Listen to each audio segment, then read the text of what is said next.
Good afternoon, everyone. Thank you for joining us today.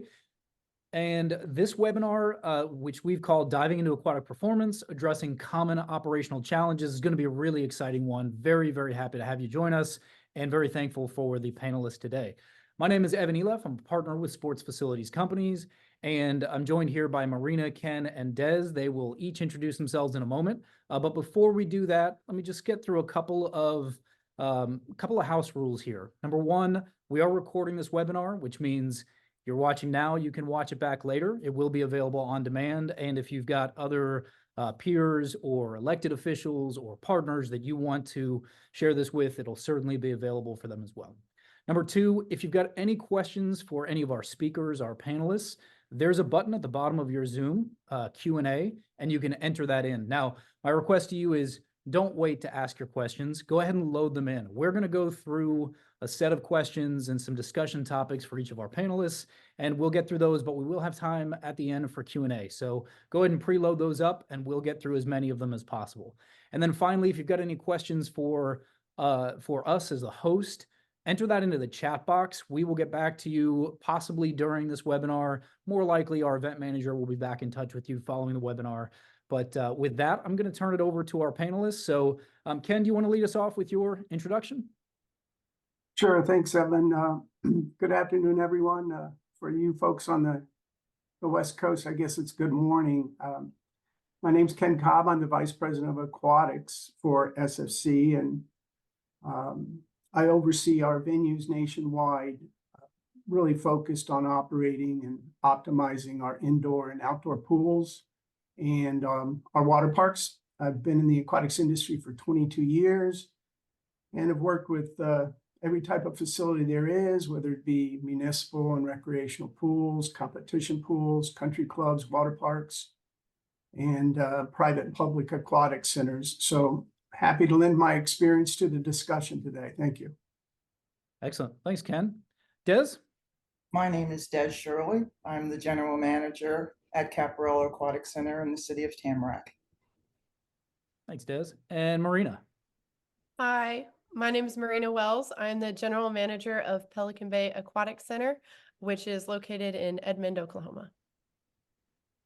All right. Well, as we get diving in, I think it's important to recognize each one of you represents, whether directly on site or Ken, for you in your role, represents a city. And you're all part of outsourced or third-party management teams, really because of many of the operational challenges that we're going to be talking about today. But I think starting at the very top level, the most important piece is each one of you in working with your cities, you're responsible for meeting a vision and a goal of the city. And so will you just share with us, and I'll call on each one of you, but share the goal or the vision for your city, what's most important, and then how the city and you measure success for each of those. Marina, you want to lead us off for Pelican Bay? Sure. So we have three primary goals that were established by the city.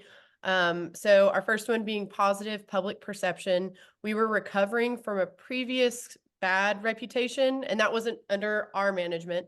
But we measure that public perception by our Google reviews, awards that we've gotten over the last 3 years, as well as our pass holder surveys so that we could really get some feedback. Our next one being open and stable operations, especially post-COVID, opening by our target date, staying open through all the way until our last date. That includes being fully staffed until that point. And just having those stable operations between that open and closed date. That's a really big one. And then finally is swimming lessons and quality programming. Our location is around several different kinds of bodies of water. It was just really important to the city that we offer at a minimum swim lessons for sure, and anything else is an added bonus. So we try to make sure we're adding programming on as we go. Yeah, that's great. And so I assume that you're tracking, you're keeping tabs on the Google reviews and on what comes in through other social media posts and making sure to handle those. How often do you have a team member or just part of the marketing arm review those, and how are you addressing those when any issues pop up there?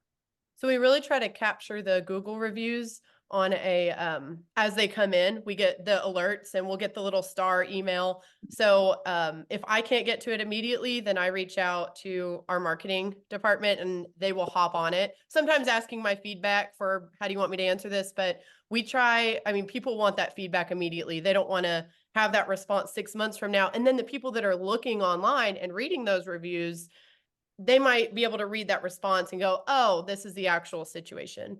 And Gotcha. so it gives a more full picture than just because you get good and bad Google Yeah, reviews. yeah. And so having that just dialogue and relationship with the public is really important. Excellent. That real time is so important as well. Des, how about you in Caparella and for the city of Tamarack? Well, the city of Tamarac's vision is excellence always. And we have felt that that's a commitment to provide aquatic services to a diverse community through innovative programming. And what I noticed when I came here 11 months ago was that the swim lesson program was okay, but it wasn't excellent. And we took a pause at the end of the summer, took those instructors, put them through the American Red Cross Water Safety Instructors Program. We became a certified swim lesson provider and we relaunched. And we used that to kind of look at the goals for the city, which is to have a safe environment for everyone, to provide the lifeguard staff with the knowledge, skills, and confidence to prevent and respond to aquatic emergencies, as well as providing sustainable aquatic programming for the community. Excellent. Thank you. And Ken, how about from your perspective? Well, overall in the pre-planning discussions and as we transition into managing a venue, we meet with the city or the county officials to review their goals and confirm we're on the same page. At the top of the list, Evan, is always safety and risk mitigation. We take the safety of the members and the guests and all our facilities very seriously. It's our belief that it's important to set the tone right in the beginning. If municipal officials and on-site staff understands that there's no compromise on their duties and responsibilities as it relates to safety, that's going to trickle down to the staff and ultimately everyone who visits this facility. So everyone needs to have a great confidence that the facility is safe above everything else. Yeah, certainly that's a key point. And for all of you in attendance and watching, we know that safety is a key component. And in order to be safe, we are going to talk about lifeguards. I promise we're going to get there because I know it's a pressing issue for every single one of our clients and every single community with aquatics right now. But before we get into some of those components, I do think it's important, especially from your perspective, because as outsourced managers, you are reporting back to the city, and everyone who's part of a public operation or a private operation is answering to someone. And so a key component of that is financial transparency and tracking. And I know that's a difficult thing to do sometimes within a municipal budget structure. It can be a difficult thing to do on time, but it really is critically important. And understanding how the facility is operating, how revenue is being generated, where your expenses are, and how you're doing on a day-to-day, week-to-week, month-to-month basis is critically important. So let's talk a little bit about that measurement of financial transparency and how you track and how you report. Ken, do you want to lead us off with your approach and how you work with your clients and with the cities and the elected officials that you're responding to and giving information to? Yeah, absolutely. Transparency, as you mentioned, is key to a solid relationship. As we agree on numbers and as we establish a budget, it's important to both parties to operate within those numbers and make sure that there's consistent reporting and everybody's kept up to date. And it helps eliminate any surprises that may occur. What we do is we provide a monthly financial report that is as detailed as the client wants. along with a general manager report that provides updates on operations and the programs going on at the facility. And if there's really anything that occurs that's outside of the budget, any type of, financial surprise, we can discuss that openly and in a timely manner. So not to get too far into the weeds, but in our financial reports, we'll have a report that states, what we've done for that current month, what we've budgeted for, what the variance is within those numbers. And again, we discuss that on a monthly basis. So Ken, you're producing reports on a monthly basis for the ownership team, the client group, right? That's correct. Most Yes. of the city.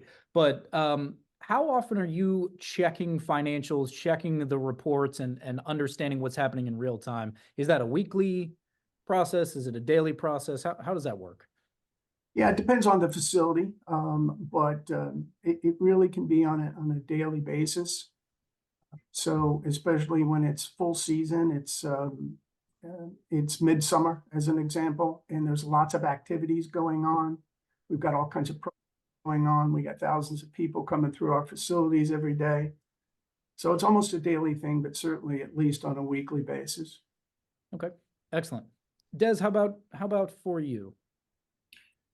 One of the expenses that I track on a monthly basis is the amount of chemicals that we use to stabilize the pool.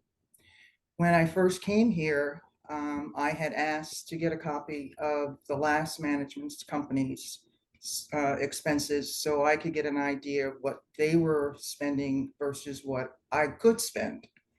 And it took me probably 2 to 3 months to kind of get the pool balanced to a point where we actually started to see a cost savings of $6,000 for the city.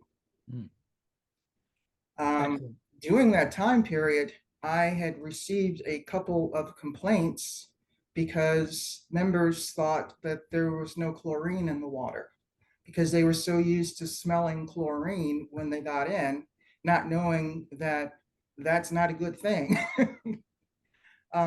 So as we started to see the health department, and the health department and we would kind of laugh about it because we both knew that that was a misnomer. Those numbers started to come down, and we started to use less and less stabilizer, acid, and chlorine. So as I said, during that 5-month period, we have been able to save the city $6,000. Yeah, that's a significant cost savings, especially as we've seen the prices for commodities, especially pool chemicals, go up and up and up and up, right, over the last few years in particular. Des, I'm curious to know, you heard from some of the guests that they were concerned that maybe the water wasn't safe enough, right? It wasn't treated well enough to really meet their expectations in terms of what they were stepping into or swimming into or diving into. How did you communicate that? Once you heard a few comments from people, did you address that head on? Did you provide some additional education or additional notice to your guests so that they understood that you were reworking your process for chemicals? And trust me that the chemicals of water was balanced and that safety was always at the forefront? Absolutely. I actually took her on a tour of the pump room. Uh-oh. I showed her the pool log.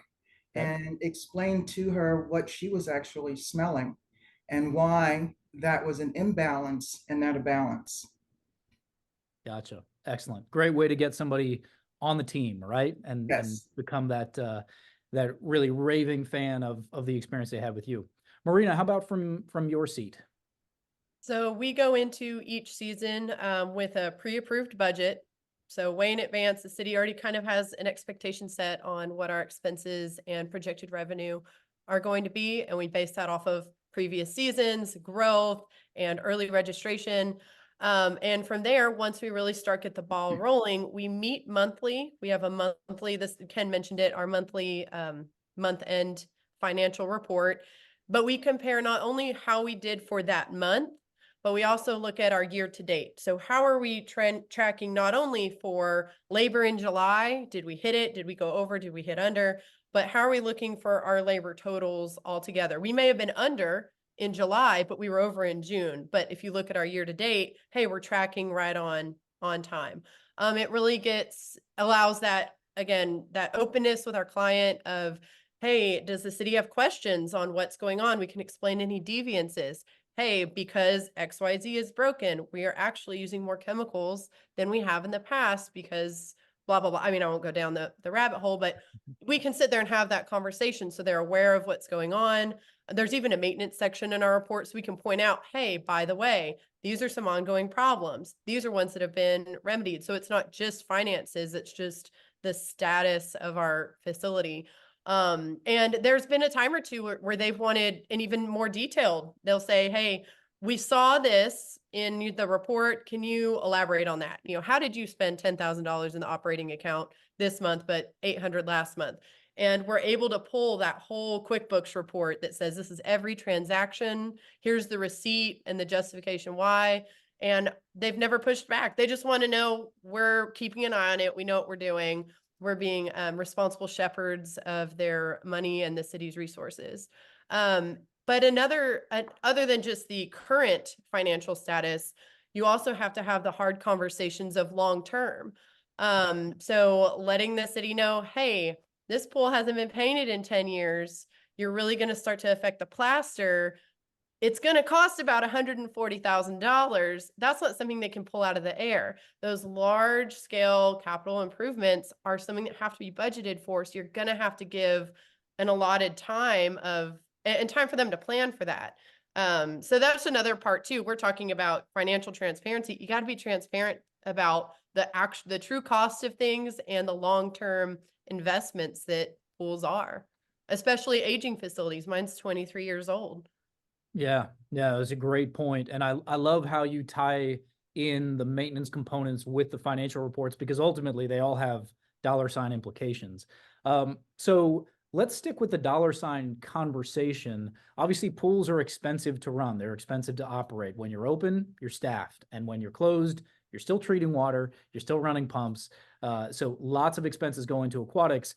And yet they are such a vital part of communities because they provide unique services and safety components. And so there's oftentimes this balance of how much money do we spend operating and how do we make sure that as many people as possible have access to the facility so that they can learn to swim, learn to save their life in the water, so that they can participate in programs, so that they can work on their fitness or just be part of a community. So that balance of financial performance and access is typically at the forefront of conversations. So knowing that there is usually a need to generate some revenue and some, especially with today's increasing month over month and year over year costs, to generate some extra revenue. So Marina, I'm going to stick with you and ask you to share any experience or examples you've got of finding those ways to generate some extra revenue and focus on financial performance while still finding that balance of access. So you want to make sure that you're maximizing your program offerings and utilizing your facilities' operating hours to their full potential. Especially in those seasonal facilities, you have a limited window that you have to work with. And so I try to pack as much stuff in as I can in the calendar for programming. You also have to be open-minded to different programs. If you're just offering lessons are wonderful. Lessons save lives. But what else could you offer to your community? So one of our survey questions when we put out, we're like, what do you want to see? And so we looked at ages. Where are there gaps in programming where we don't offer anything for those ages? And we launched our first junior guard camp, which it can be a camp or a program. People name it different things. Last summer, and I only did 2 sessions of it. I wanted to see how it went. It was my first time running it at that venue. You know, how did it flow with all the other programming that we had going on at the same time? How was our registration? Did 2 people sign up? No, we maxed out both sessions. And then we got emails requesting more. So going into this summer, I know now for that 10 to 15 age group, we doubled. We now have 4 sessions. And we're going to, again, gauge it at the end of the season. How well was it? How can we improve it? Do we need to add more sessions? And so it really filled a need for that age, that gap between, well, if they've kind of outgrown lessons, they're not old enough to truly lifeguard. And it's a really wonderful program. If y'all don't have it at your facility, I would encourage you to look into it. So we just listen to our community, and it helps shape our demands and what they want. And where I am at might be different than what they want where Des is at. So just that feedback, and that it's ever evolving. Okay. If you never just want to offer the same things over and over and over. So I also want to encourage you to invest your time in kind of looking into your concessions. I know that's not a programming thing, but once upon a time, concessions just in my head used to be supplementary income. Like, oh, it's nice. It pads the budget a little, but now it's my second largest revenue driver. We sat down, we ordered a bunch of new equipment and checked our price points. Hey, are we losing? I was losing money selling chili because the cost of chili went up 2 years ago. And when you really start to look at that, adjust your prices and your offerings. Again, we asked in our survey, what would you like to see at the concession stand? That helps us know what is our clientele wanting when they bring their kids to the pool. And so we tweak it, and we've seen growth year after year after year. And now it's my second largest revenue driver. That's great. I imagine, although I don't know, I imagine we're going to have a follow-up question or two from someone in the audience on that topic, because it is, first, it's a great story of moving it into a much higher category of revenue generation, but also the experience of it. So we may come back to that. But let me go ahead and shift over here. Ken, you want to talk about some creative revenue generation? Yeah, and really, this discussion is really about understanding how to monetize your facility. And unfortunately, municipalities at times just leave revenue on the table. So we help them understand that given their aquatic assets, the layout of the facility, their pool amenities, what programs work best, and how we can be creative with pool usage to maximize the revenue. And oftentimes they aren't aware of those types of programs. We view it as an asset, and it's really about maximizing the asset. So there might be the traditional programs like swim lessons in there. There might even be a swim team at your facility if you have a competition pool. But as an example, maybe you don't have a summer swim team. That it can become a feeder program to your competitive USA swim team. And so at many facilities, we've started programs like that, bring in extra revenue, also create a feeder type of program to help the swim team that swims at the facility, those kinds of things. Yeah, that's great. And Des, I know from our previous discussions, a lot of what we've been talking about so far has been in-house programming to generate revenue, but you found a way to strike a balance of that access and improving access and visitation of the facility and generating revenue through a partner program, right? You want to share a little bit on that? Yes, we have a partnership with the Children's Services Council, along with Swim Central of Broward County. And what they do is we're able to do pre-K, kindergarten, swim classes, 2-week sessions during the school year. And we get reimbursed from Swim Central for the cost of the instructors and the lifeguard. So we currently will start next week. We have 27 sessions coming up between now and the end of the year. We also have a partnership with the Children's Council, where they will pay us they'll reimburse us for lifeguard courses as well as water safety instructor courses. We just received 2 plaques from both entities for our excellence in aquatics. That's excellent.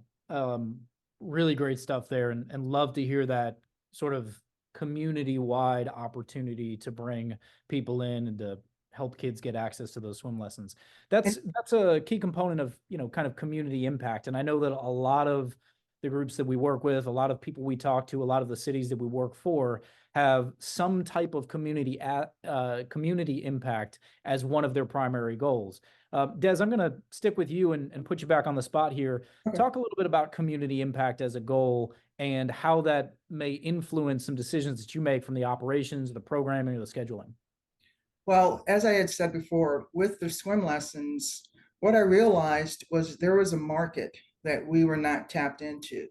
And that market was that 0 to 6 month old to 3-year-old market. And typically it's called Parent and Me. So we were able to, once the guards were certified, to start a Parent and Me class. We now offer 2 classes per session, and they're full. And this last session, it was really interesting because they were all dads. So here are all the dads in the water with their 6-month-old babies up to 3 years old and the 0 depth entry area of the pool, just teaching and bonding with their kids. And, that's really what it's all about. Excellent. Love that. Marina, you want to share anything on community impact? Absolutely. So circling back to my clients' goals, one of my 3 pinnacle goals was quality programming.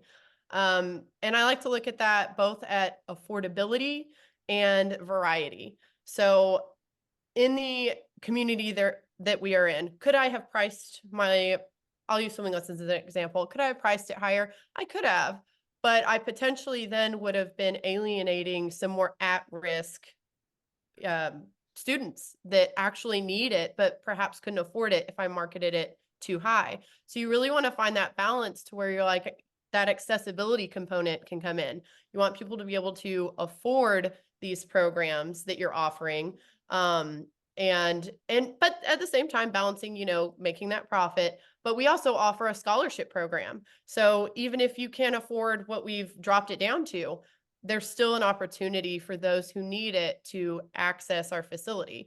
So then you have your variety side of it. So Des mentioned it. She was like, hey, there is an age that we didn't have anything for.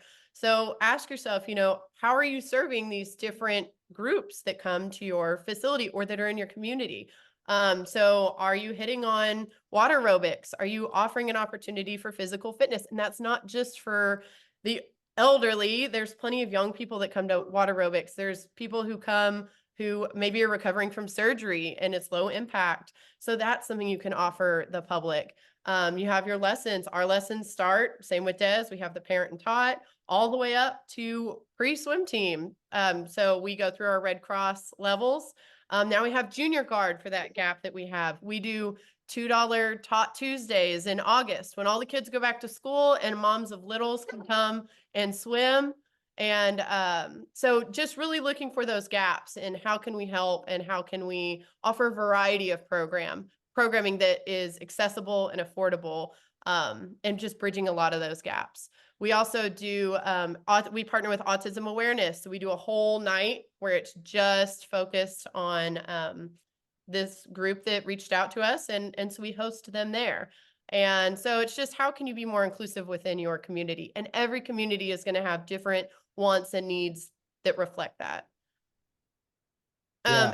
I will say there is one, when you're talking about the financial component, there is a challenge. A lot of pools it's expensive to operate. Your overhead is high and oftentimes they have to be subsidized. So you are trying to make, you're trying to balance out the cost of running this pool.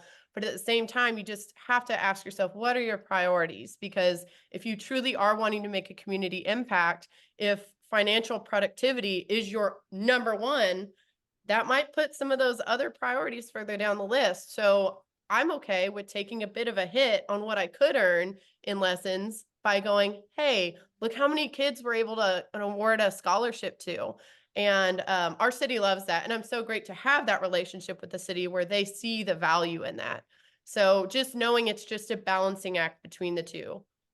Yeah, it's a great point. And obviously you're in a fortunate position, but I think most community leaders are aware of that as well. But the idea that there is real value and it's not all monetary in terms of the services that you're offering and those scholarships and that give back to the community in something that I think every community goes in understanding, yeah, we're going to have to subsidize aquatics. It is expensive to operate, but what can we do with that subsidy? How can we make that last and stretch it to as many people as possible? So that's great. Ken, anything to close us out with here on the community impact conversation?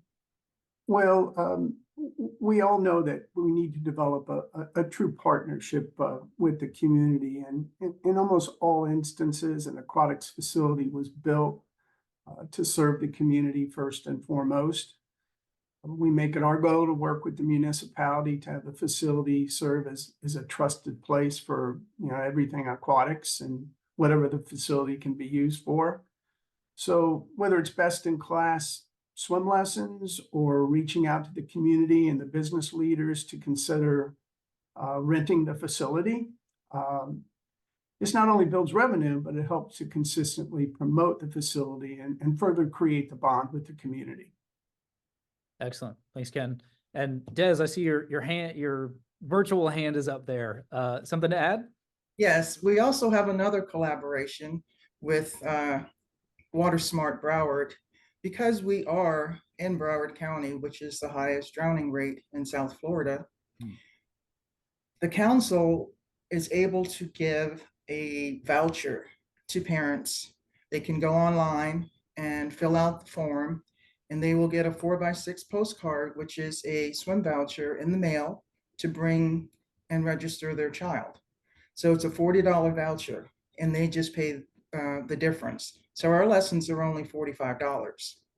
So for every child they have, they just fill out a form, and that's an additional voucher as well as a voucher for themselves.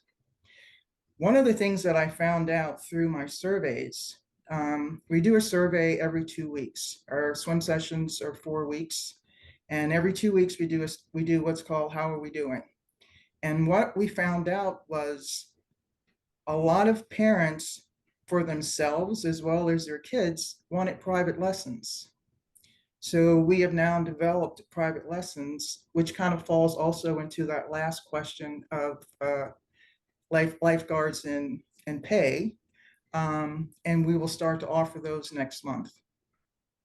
Excellent. Excellent. So let me pause really quickly from the questions. We've got 3 left. I'm going to move us through those pretty quickly. Just as a reminder, if you're watching as a guest and viewing this webinar and you've got questions that are starting to pop up, we do have some that have been filtering through. Please enter those in as they come to mind. So we've got those queued up for the discussion at the end. Let's just talk quickly about favorite event or programs, right? Because I think there were some obviously plenty of examples of what standard programs are made available at most pools, but I know that you each also have some either unique programs or unique execution of some of those programs. So Ken, you want to share kind of a favorite event or favorite program from one of our communities? Yeah, sure. You know, we have a large water park in Central Texas, and it is located adjacent to one of the city's parks, but also a very popular senior activity center. So we started a program, a fun program, where we invited the seniors over before we opened the water park in the morning. The water park opens at 11. And we thought of a creative idea of how we can get these seniors to exercise and also socialize. So we have a lazy river at this water park, and we created a program called Water Walkers, and it's where the senior citizens basically walk against the current, and they have the resistance of walking through that and of course getting some exercise doing it. Well, it became hugely popular. I think the first weekend we did it last summer, maybe 12 people showed up. Within a few weeks, 50, 60 seniors were there. Yeah. And we actually had to put a cap on it. So what are we doing this year? Now we're offering it 2 to 3 times a week versus just once a week. And it's before the facility opens to the general public. It's while swim lessons are going on, and it just, you know, it became a very favorite program. And And of course, those seniors spread the word throughout the whole community. It brings them, and they have children, they have grandchildren. Grandchildren need swim lessons, and it just becomes a feeder program. So that's one of our favorites. Yeah, yeah, understandably so. And what a great way to build community by responding to demand and reaching a group of people who otherwise didn't see nearly enough opportunity for them to call that Texas facility, their home. Des, how about from you? The 4th of July celebration is the most famous so far. We're about to launch into a different direction this year, but that event was sold out. Where there was we had a line outside the facility. So if 5 people came out, 5 people were allowed to come in. So it was capped at 250 participants. And from 12 o'clock to 2 o'clock, we had 250 participants. The concession area sold out. The DJ just played his music, and we had lots of fun games and some water safety tables set up. And it was just a lot of fun. Excellent. That is, it's a great way to make the holiday a little bit more special. Marino, this one's my personal favorite, which is why I saved you for last year, but near and dear to my heart. Talk to me about Dog Day. Oh, Marina, you're on mute. The aquatics community is going to be a little torn on this one for any listeners that are on the call, because you either love it or you hate it. And I'll preface it by saying not all venues are built to support and host it. My venue is, and I have done this now for 9 years at different various places. This year will be my 4th at Pelican Bay to host it, but we call it Doggy Paddle. And it's basically exactly what it sounds like. It's a dog swim day. And the very first year we did it, we didn't have quite the turnout that we were maybe anticipating, but it was the first time it was introduced to the community. We got feedback afterward that they wish they had known about it. So we kind of revisited our marketing strategy on how can we get this out to the public. People, now they know it's an event, and what it is it is after Labor Day weekend. So we've closed the public. We're no longer open to the public.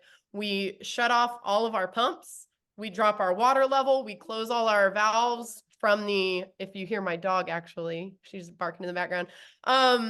We close everything off. We don't want that water that these dogs are swimming in going into our pump room, contaminating anything, just clogging it all up. So we close it all down, drop the water level, and the next day or next weekend, depending on how the days fall, we say, hey, dogs are welcome to come swim. We buy like $100 worth of tennis balls and throw them all out into the pool. People will bring toys. We put a bunch of water bowls out. The vendors are really interesting. We have a local dog bakery. Again, this is par for Edmond. We have a dog bakery that donated like 100. The first 100 people got a little goodie bag of different little treats. We had a dog chiropractor show up. So we had some really interesting vendors. It's a great potential to pull in a bunch of different a variety of vendors. It's really, really interesting. It's a great marketing opportunity for them, but it's just fun. My staff will fight over who gets to guard it. Operationally, your overhead isn't going to be quite as much because you don't staff it as though people are in the pool. So your coding, your ordinances are going to be a little different. I staff it in the event someone were to fall in. We do still have roving guards in case something happens, and they're making sure that people aren't diving in the deep end, because it's not what the event is designed for. It's for the dogs to swim. But so my labor is going to be low, but to cover it on insurance, this is one big important thing. If you are a municipality, oftentimes it can be included in your park. Your facility is included in your city insurance, which covers dog parks and other parks. Because we carry our insurance, because we are a third party operating it, we are not included on the city's insurance, and trying to find dog insurance is very difficult. So through our insurance company, I actually have to pay a 1-day special event insurance, similar to what cities will pay for like parades, because the payout on a dog bite can potentially be high. So you always want to make sure you're protecting yourself. And in 9 years, I've never had a dog bite, knock on wood. We are very upfront about what our rules are. We will ask anyone to leave if your dog is showing any kind of aggression. The previous facility I worked for actually required animal control to be the ones just on property. Nothing ever happened, but just for safety measures, we require that all dogs provide proof of their rabies vaccination. We limit one person can't show up with 4 dogs because one person can't watch 4 dogs in a mass of just hundreds of people. So we limit a dog per hand. So one person can have 2 dogs max. We don't charge for spectators. We don't charge per person. We charge per dog. And really my goal is to pay for the insurance. But we always make excess. So we actually it went from our first time doing it, we had maybe 40 dogs, which was a really cute event. To last year, we had a 2.1 thousand people interested in it, and I was panicking. I was like, we don't have a venue that can hold that many people at one time. Luckily, they trickled in and out. Hey, can you let the dog out? She's just barking. Exciting about dog paddle.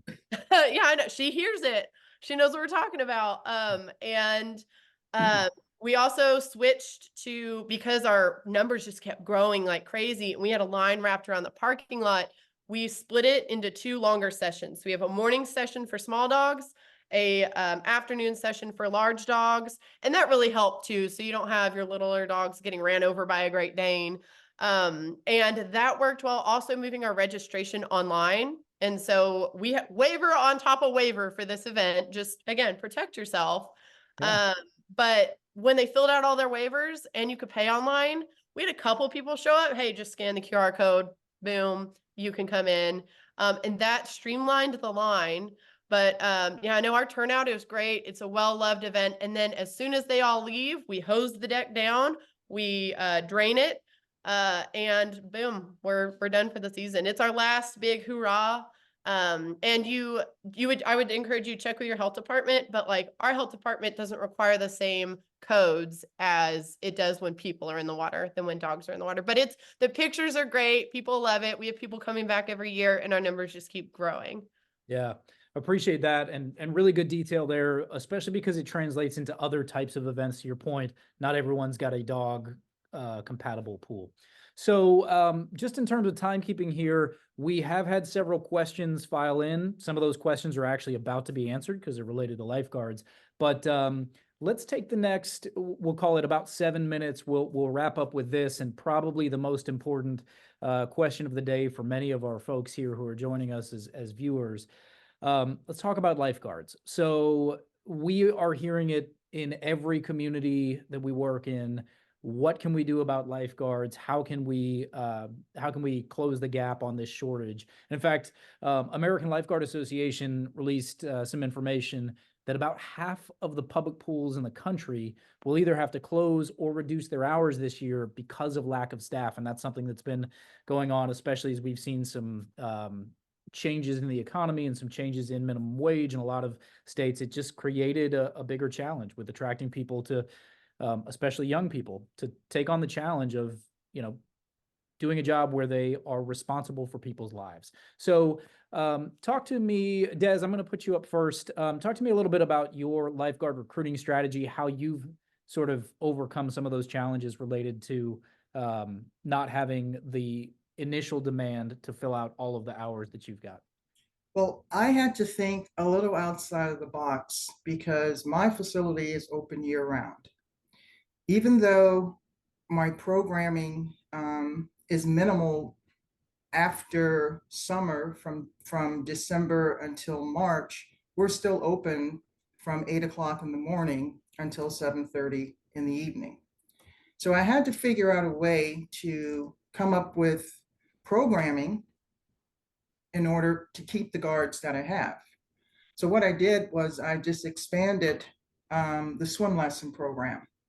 Instead of having swim lessons, one session 4 times a week, I added 2 sessions 2 times a week, plus a Saturday session and a Sunday session. I also, because now we know that we want private lessons, that means additional staffing. And in order to do that, I had to look at the hierarchy of how my guards are structured. So I have guards, I have a head guard, I have aquatic director. Now that we're doing lessons, each of those steps is a different pay incentive. So if I have a guard who wants to teach lessons, then I have to pay them a little extra. And if those guards want to teach private lessons, I have to pay them a little extra. So it's you have to be able to incentivize them and to keep them here, as well as using those guards who have friends who also want to be guards. And I get a lot of applications where people take the time to apply, but they don't have a certification. Hmm. So I tap now into that scholarship that I will have access to get those guards certified, but to do it as a site-specific certification. So if I'm taking the time to invest in this person, then I want to be able to keep them at my site. And that's where that site-specific certification comes into play. Yeah, that's great. And being able to dial it in, obviously that condenses the training time and also just makes everyone safer, makes them more effective in their job. Marina, what are some of the biggest recruitment strategies and drivers that you've found? So my top two are going to be my returning staff and then their recommendations to bring people that they know on. And it took a while. It takes a while. So this will be I'm going into my fourth summer at Pelican Bay, and my first year there post COVID. I mean, I think everyone across the US was struggling. We were on fumes, but we had such a great work culture that we established that following year was that much easier. So I had so many guards return, and they started recommending their friends. Hey, it's a different company running it. We're not running into the same issues. They were happy to come to work. They wanted to come back. And then, so by the third summer, that was when I could officially say, I have more guards than I know what to do with. But it took time. And I'm not year round, so mine is seasonal. But you have to create that work culture where they are growing and thriving. They want to come back the next day when they leave work. You don't want to have that negative environment. And there's so many factors. That could be a webinar on its own on creating a work culture, especially for this age demographic. Yeah. Where how are you motivating them to work? Telling them to go sit in the sun and get yelled at by people. How do you make them want to come back again and again, year after year? And so that's really, and that takes time to build. So I will say now going into my fourth year, I opened up job applications in January. Half of my quota was filled in 2 days because so many guards returning are coming back, and I send them the link first. Like, hey, if you want to come back, you get first dibs. And then they started recommending their friends, and they know, I always tell them, hey, let me know who you've recommended. And some people will do a hiring incentive that way. Like, hey, you get this bonus if you recommend someone, but they have to be quality people too, because it's going to be a reflection of them. So if I know who recommended them, I add that caveat on to them. Hey, it's a reflection of you, who you bring to this team. And these are going to be your peers that you're working with. We also made it, Des was talking about having like a hierarchy.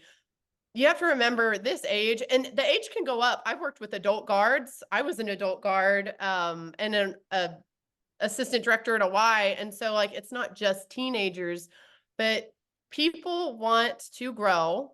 They want more responsibility. They want, they are young adults and adults.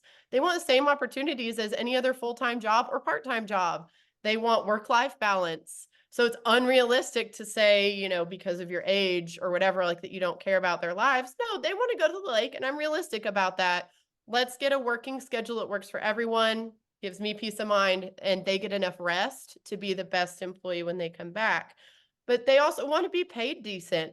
And so labor costs have gone up. You touched on that. If you look in your area, see what other people are paying you, because I guarantee your staff, no matter how good they are, they're going to flee if someone's paying $5 more, $2 more to the neighborhood pool, because they see the dollar value in that. So people want to be paid what they're worth. And with that, I will say, just looping back to the financial transparency piece, communicating that to the city or to whoever you are answering to, it's a realistic conversation. If you look at a P&L for Pelican Bay in 2015, they were paying lifeguards $8 an hour. I'm paying anywhere from 14 to 19, depending on your position and years here. So those labor costs are gonna look very different. So just saying these are the realities of the cost of labor and justifying a good market value pay will keep your staff, you, as well as the culture. It's all one big nice little pie. Yeah. To create that. And so we also do advancement opportunities. If someone just thinks they're just lifeguarding every year after year after year, it could get a little old and you can face burnout, especially in these full year-round venues. So we do a head guard shadowing program. So going into this summer, I'm going to ask in June, hey, those of y'all who want to be a head guard next year, let me know. We meet one-on-one. I give them constructive feedback on, hey, this is what I think you can work on. Show me you can work on it through the summer. They shadow all the different head guard shifts. So our early morning, our midday, a Saturday with birthday parties and an after-hour party and different guards. So they get to experience it. And that's part of their application. They have to have shadowed over this previous summer, and they had to have 2 years at the venue to be considered for being a head guard. First summer, we went from me going, I don't know, I don't even know if I can, who can be a head guard, to now I have 2.5 times the number of head guard applicants, and I'm going to have to filter them out. And so when you start, again, it takes time. When you start growing into that, what a great position to be in, to have too many applications, to have too many people wanting more and more and more opportunities and trying to show that they're ready for more. And it all just ties back to just creating, what kind of culture do you want to create at your facility? Yeah, I'm going to tie in a couple of things you said, just because I think it's so important. Yes, recruitment is a challenge. Retention should be a key strategy. That culture is so important. But what you've clearly done a really good job of is setting up sort of, and I don't want to say multi-generational, but in the world of lifeguarding, it kind of is, right? Because you've got a junior guards program that starts at 10, and they can work their way up into 15 and then becoming guards at 16. And then you've got people who've been there for at least 2 years. They're 18, 19, 20, 21, getting the opportunity to go into that head lifeguard position. And so you're really creating a stepping stone with long-term continuity for people who live in the community, stay in the community, and come back year after year. Great strategy. Let's take maybe 2 minutes. Ken, do you want to put a bow on the lifeguard piece, drawing on some of your experience? And then we'll switch over to Q&A after. Certainly. In conclusion, we all recognize reality. There's a shortage of lifeguards in the country, to the point of the American Lifeguard Association survey that you referenced, Evan. There's going to be about a 40% shortage this year, most likely. And of course, you got to look at the geographic areas. I mean, what the competition for lifeguards in South Florida is much different than, say, South Texas. And what we pay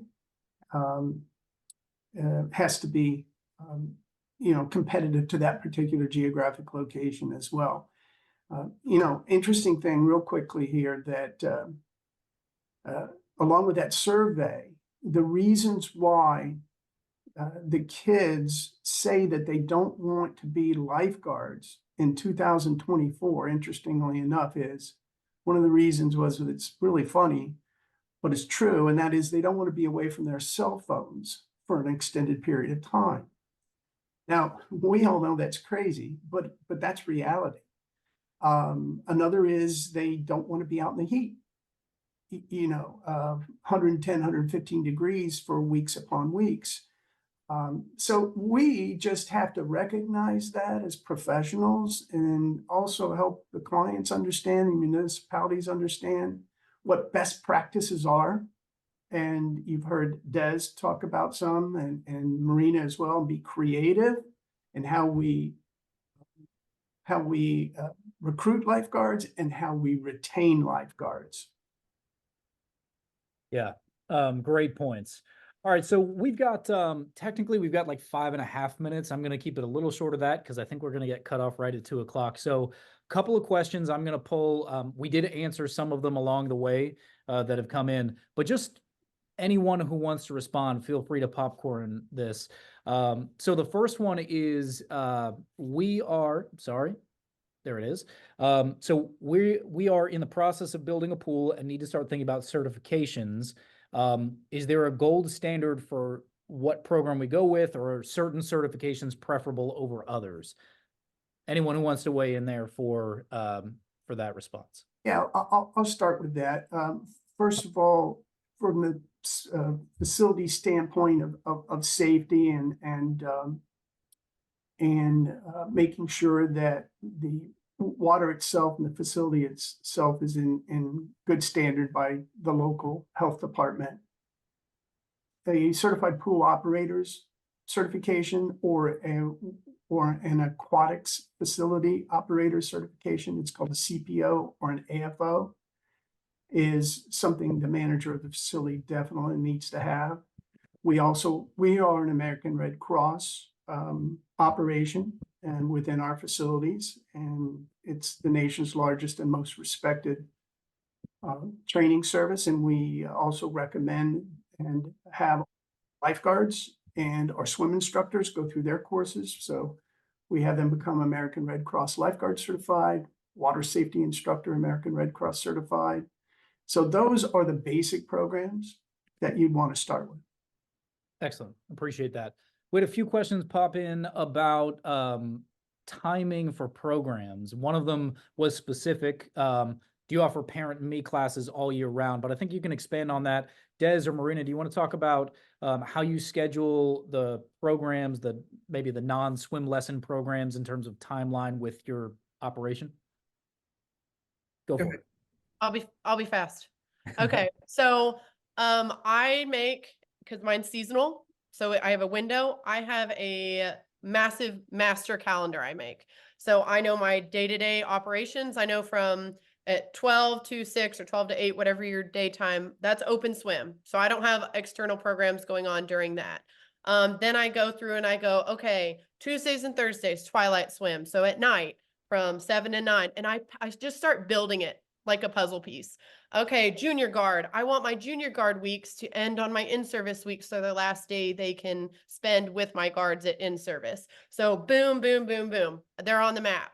So I just start building it that way. All of our swim lessons are in the mornings prior to open swim. I do water aerobics before that. Water aerobics doesn't like to share with swim lessons at our facility.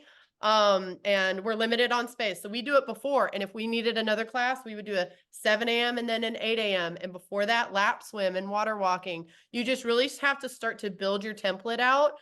The mommy and me or parent and taught, I would recommend doing it in the morning during lessons so that brother and sister are doing lessons and mom can take baby brother or dad to the water.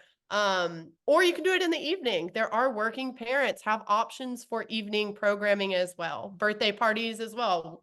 Weekday, weekend, evening, just look through the lens, look at all of your operational hours, the programming you want, build it out. That's my recommendation. Excellent. Des, anything to add there? Well, I actually take advantage of my water feature. I do my mommy and me classes in the water feature. That way I can do my other swimming classes in the 3 to 5 feet area and not have to compete with any other courses that are going on. Plus, we also have the swim team going at the same time. So, I plan out this master calendar just like Marina does at the beginning of January, and I plan it out for the whole summer. Excellent. That's great. Well, I'm going to close this out here. I did want to take 1 second. We had several questions pop up about food and beverage with some common themes. And so there were several questions related to how do you track food and beverage? How do you plan for food and beverage with a percent capture rate, et cetera? Let me just share how we do it organizationally very quickly. Unless your operating software allows you to track individuals and purchases, typically it's not on a percent of people who actually purchase, it's on a per cap. So whether you're looking at a weekend event or across a month or whatever it may be, look at your visitation, and tracking the dollar per visit is typically the easiest way to do that. And then lots of strategies, certainly would be happy to talk through them in a follow-up. So feel free to reach out to us. Lots of strategies around pricing and price points and ensuring that you're getting the biggest bang for your buck there.